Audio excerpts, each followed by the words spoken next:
جہاں عمل کی کوشش کرتے ہیں، نماز روزے کی فکر کرتے ہیں، اس سے قبل، اس سے پہلی چیز ہمارا عقیدہ ہے۔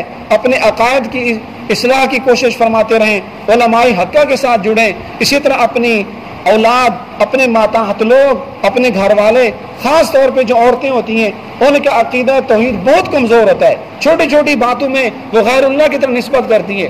گھر کے اندر اگر بیٹھے ہوئے نظر آیا کہ دیوار کے اوپر کووا بول رہا ہے تو بوڑھی اماں بھی کہہ رہی ہوتی ہے، سارے کہہ رہے ہوتے ہیں آج کووا بول رہا ہے، آج لگتا ہے تو مہمان آئے گا۔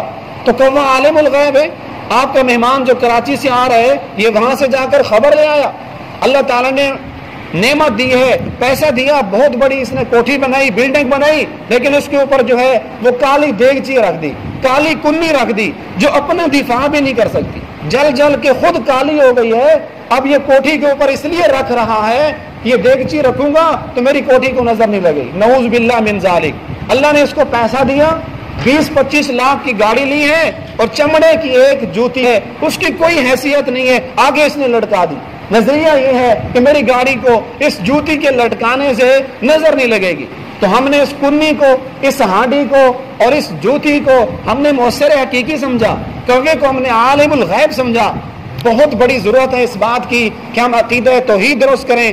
اگر ہمارا عقیدہ توحید درست نہ ہوا اور ہمارے اندر نعوذ باللہ شرک ہوا تو اللہ نے ایک جرم ایسا بنایا ہے جو ناقابل معافی ہے، اس پر کوئی کمپرومائز نہیں ہے، وہ ہے شرک۔